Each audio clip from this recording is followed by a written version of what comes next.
Cardiff 2K family run to run for Kidney Wales. Jade was diagnosed with renal failure in December, totally out of the blue. You know, doing something like this, obviously seeing other people go through it and being in the same position as Jade, it's just nice for all of us to get together and make awareness for everything.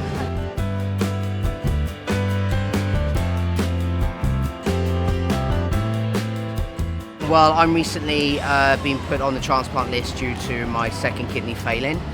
So I'm here kind of really looking to support all renal patients in general. Since my kidney failed in September last year, I've been working with the Can Do project, working with all the team in Kidney Wales, and it's been fantastic. The support that they've given us has been out of this world.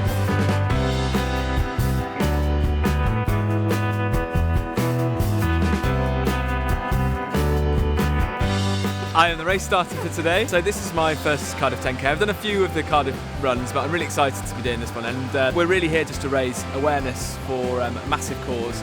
They're about to enter their 50th year, and they've pushed through some legislation which has helped transplant donations. So an event like this is supposed to be a fun run, obviously, and people having fun beating their times, all that kind of thing, but at the heart of it is people raising awareness, yeah.